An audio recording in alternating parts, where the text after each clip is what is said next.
Jayatyashrita santrasa dhvanta vidhvamsa nodayaha prabhavan sitaya devya paramavyoma bhaskaraha. Where do I start about this beautiful scripture called Ramayana?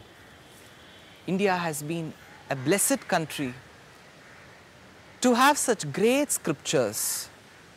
Before I could get into what Ramayana is, let's go a few steps back and understand where we have come from. Vedas, the very word means to know, the source of all knowledge. Vedas are 4 in number: Rig, Yajuhu, Sama, Atharvanam. There are 4 Vedas. Each Veda has 4 divisions in it: Brahmanam, Aranyakam, Samhita and the Upanishad. Upanishad, which is the last part of every Veda, is called the Vedanta because it speaks about the last part of Veda. Okay, there is Vedas and there is Vedanta. Let's now go a few steps even back and understand what is all this about.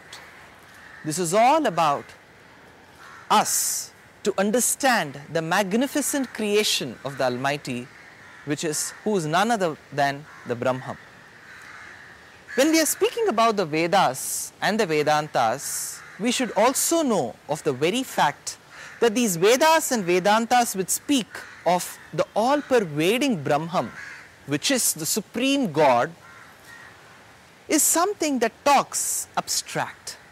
It's not that clear. It doesn't make things that lucid. It doesn't make that things that unambiguous. So where do we go? Where do we go for all the source of knowledge? It's nothing but the Upabrahmanas. While I'm speaking about Ramayana, I'll just take you through a few lines from Mahabharata as well. Itihasa Puranabhyam Vedam Samupabrahmayet. This is a beautiful line from Mahabharata which says that whatever has been said in the Vedas and the Vedantas is exemplified in the Itihasas and the Puranas. Okay, so we spoke about the 4 Vedas, we spoke about the Vedanta which is the Upanishad. Then where do these Itihasas and Puranas come is one important question. Vedas and Vedantas, when they speak about the Brahman, they speak in an abstract way. They say, from He who the entire world was created, He who protects the entire universe is the one who resides in you. That's quite confusing. The person who has created the entire universe, the person who controls it, the person who's going to destroy it is inside me? Is he that small? Comes the question. So how do I realize such huge and such unimaginable facts of the Vedas and Upanishads? So come the Itihasas and the Puranas. Let's now check what Itihasas and Puranas are. Itihasam in Sanskrit, the very word itself means thus it happened. Itihasa, so it happened. So what happened is one important question. There is something that happened which is an incident, which is a story, which is a life history of some person that happened. So Itihasas and Puranas speak about the life history. Okay. If Itihasas and Puranas, both of them speak about the same, then why there be 2? Why there are Itihasas and why are there Puranas? Itihasam, which is nothing but an epic, is something which is like a recording. I see an incident, I report the way I see it. That is Itihasam. Whereas Puranas are those which get transferred or which get spoken about generation after generation. So Itihasam always has a better authenticity when compared to the Puranas. Which are the 2 Itihasas that we have? One is Srimad RAmAyanam and the other is Srimad Mahabharata. We have 2. There are many Puranas, of which 18 are supposedly called the major Puranas. There are many other Puranas as well. Let's now get what Itihasam is. Fine, I've already said it speaks about what has already happened, thus it happened and so it speaks. What are we going to discuss now? We are going to discuss and we are going to see how beautiful Ramayana is. Ramayanam, the very word is very interesting. Maybe the word may sound as if it's going to tell the story of Ram. If it were to be a story of Ram, then we may be led to this very fact saying that Ramayana was a story. It never happened. But our forefathers, our ancestors, our preceptors have always said one thing. Ram lived, Ramayana very much lived. So when Ramayana has very much happened, we need to understand what the very word means. Ramasya ayanam Ramayanam. Ram's path, Ram's journey is called Ramayanam. Now let's understand what Uttarayanam and Dakshinayanam are. We might have heard of these terms. If you have not heard it, you've at least heard it now. Remember, the sun sheds or produces light, the rays. The rays of the sun travel along the northern hemisphere.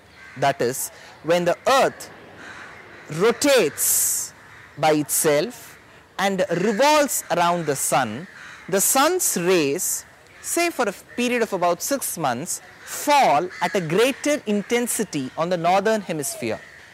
The other 6 months, the sun's rays fall at a greater intensity in the southern hemisphere. In Sanskrit, the word for north is Uttaram. The word for south is Dakshinam. The sun's rays travel in the northern hemisphere. Hence, it's called Uttaram, Ayanam, Uttarayanam. So, the sun's rays travel in the northern hemisphere. The rays of the sun travel in the southern hemisphere, and that's called as Dakshinam, Ayanam, Dakshinayanam, and that's in the southern hemisphere. While we have understood the very importance of Uttarayan and Dakshinayan, it must be really easy for us to understand what's the purport of the word Ramayanam. Ramayanam very much means the journey, the path taken by Ram. When we speak about Ramayanam, it is very important for us to understand that Ramayana is not just a book which speaks about the journey of Ram, but it takes us along the path in which Ram walked, so that we may also walk in his path and be a very true Indian, a very true Hindu, a very true person who has belonged to Sanatana Dharma. So, after having understood what Ramayana is, after having understood what Itihas is, after having understood what Puran is, we now need to get inside Ramayana. While I have already said that Vedas and Vedanta are nothing but great things but spoken in an abstract way, it is very important to differentiate the Itihasas and Puranas from the Vedas and Vedantas. So whatever has been said in the Vedas and Vedantas was exemplified by the Lord, living by it, living by its principles in his incarnations. So when we speak about different incarnations, there is one such incarnation called as Ram, which is Ramavataram, and he has been very well intertwined in this beautiful scripture called Ramayanam. So we have got Ramayanam on one hand, we have got Ram on the other. Let's see how they gel. Well, there is one beautiful ancient Subhashitam. Subhashitam in Sanskrit means a proverb, an old saying, an eternal saying, a beautiful saying. From Subhashita Ratna Bhandakaram, there is one beautiful shloka which says, Bharatah Panchamo Vedaha Jamata Dashamo Grahaha. Bharatah Panchamo Vedaha. The fifth Veda, if it were to exist in the world, it would none but the Mahabharata be. So, Mahabharata is nothing but the fifth Veda, or people gave it the status of the fifth Veda to Mahabharatam. In such Mahabharata itself, in the Vanaparva, they speak about Ramayanam. So, when we speak about two Itihasas, two epics, one being Ramayanam and one being Mahabharatam, the importance or the beauty of Ramayana is it has also been housed in the other epic called as Mahabharatam. So, the other epic speaks about the first one, which is Ramayanam. So, just imagine how important Ramayana should be. So, after having understood what Ramayanam is, we also need to understand the other meaning for Ramayanam. Ramayaha Ayanam. So, Rama is none but the great wife of Sri Mahavishnu, who is Lakshmi. While Vishnu, Narayan, incarnated as Ram, his wife Lakshmi, the mother for the entire universe, incarnated as Sita. So she is none but Rama. Since the scripture, the epic Ramayana, also speaks about Sita, Ramayaha Ayanam, it also speaks about Rama, who is Sita.